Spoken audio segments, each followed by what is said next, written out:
In amongst its frantic combat, slick parkour, and outrageous action choreography, Uncharted 4: A Thief's End achieves something wonderful: maturity. This is less a breezy lad's tale reveling in fortune and glory, and more a story about the lads when they're all grown up, bolstered by an equally developed graphics engine and career-high performances from its cast. A surprisingly assured set of multiplayer modes ices the cake. Good to have you back, Drake.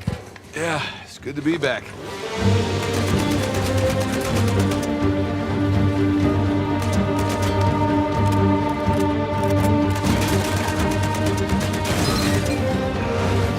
What lets it down, however, is an uninspired and overly long third act, which slows down its pace considerably with repetitive gameplay. That won't work. Uncharted 4 consequently falls short of the greatness achieved by some of developer Naughty Dog's leaner, more inventive predecessors. Its 15-hour experience kicks off with focus and does a terrific job of exploring Nate, Elena, and Sully as a more world-weary group of adventurers, with their concerns about setting out on one more adventure layered throughout its quieter moments in marvelous incidental conversations. Wait, Sully, you're telling me that you actually did some research? Your companion characters never break the spell in action either.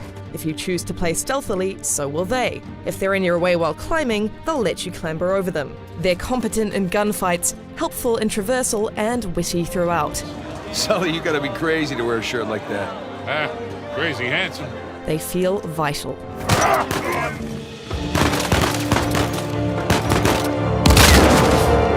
This level of polish and slickness permeates Uncharted 4. During traversal, you can now reach for platforms with the DualShock thumbstick, which leads to fluid, unbroken climbing. A new 4x4 controls well over tricky terrain, and the camera worships Nate's grappling hook. Oh, that kinda hurt. While I would have enjoyed more to do in Uncharted 4's more expansive environments, I appreciated that occasionally there was more than one pathway to reach my goal.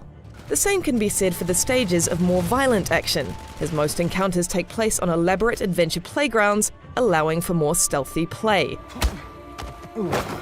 I liked having the option to play less aggressively, even if this is fairly pedestrian and routine stealth gameplay in 2016. If you are noticed, Uncharted 4's bad guys will spring into action and distinguish themselves in combat. Open level design allows them to pull relatively intelligent moves like flanking, and they'll rarely forget you're there if you try to hide. Such credible behavior means you have to keep moving in battle. It's typical Uncharted-style shooting, but there's a genuine satisfaction born from each kill.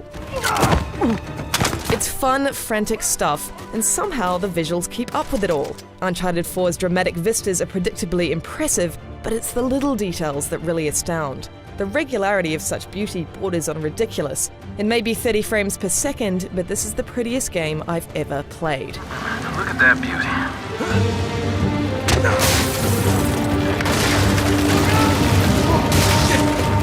Regarding the series' trademark outrageously choreographed action sequences, Uncharted 4 suffers from a curious lack of imagination.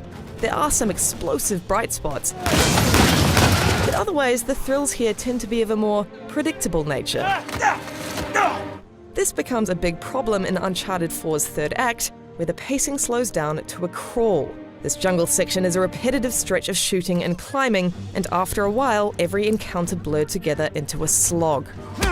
Things do pick up significantly by the end, though. The thoughtful exploration of these characters and their relationships with each other has a subtle payoff which bucks against the typical action formula. It's to Naughty Dog's credit that it's unafraid to stay true to its characters and their motivations. Just bring me back something shiny, will you? There's not much to do in the main campaign once you've finished it, but there is extended life to be had in Uncharted 4's confident 5 vs 5 and 4 vs 4 multiplayer. Though it's still a sideshow to the main campaign in scope, its 4 modes, Team Deathmatch, Plunder, Command, and Ranked Team Deathmatch, embody the series' most enjoyable qualities: camaraderie, sheets of bullets, and a constant sense of momentum. Deathmatch is ranked, which lends competitive longevity and appropriate skill matchmaking, but Plunder and Command are the most fun. Command is a map domination variant that places greater emphasis on teamwork by putting a target on the back of the strongest player in each team, the captain. Oh, you poor thing! Plunder works similarly to previous Uncharted's, where the goal is to carry an idol to a central point on the map before the other team reaches it with theirs.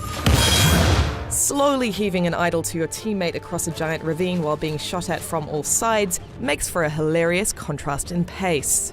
The outrageous abilities you can now harness in all of Uncharted 4's multiplayer modes encourage the chaos. Spending earned points to temporarily wield supernatural powers can totally interrupt the rhythms of what would otherwise be a normal firefight.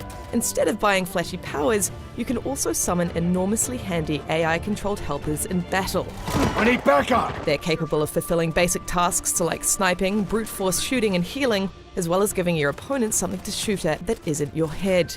It plays beautifully. Because it runs at 60 frames per second, the shooting feels better than it does in the main campaign, and there's just as much fluidity to scaling walls and swinging, but now with a palpable smoothness. And Naughty Dog does a great job at twisting familiar environments from the main campaign into interesting shapes across 8 maps.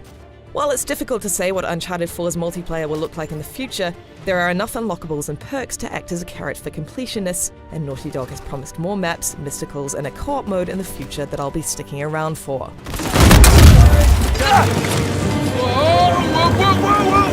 Uncharted 4: A Thief's End is a remarkable achievement in blockbuster storytelling and graphical beauty. Feast your eyes, gentlemen. Though it's let down by a lack of imagination and some self-indulgence, especially in a third act that drags on far too long, Uncharted 4 carries on the series' proud tradition of peerless polish and style, with a great multiplayer component to boot. Most importantly, it's a gentle send-off to the ragtag group of characters we've known for 9 years. A worthy Thief's End, indeed. For more on Uncharted 4: A Thief's End, stick with IGN.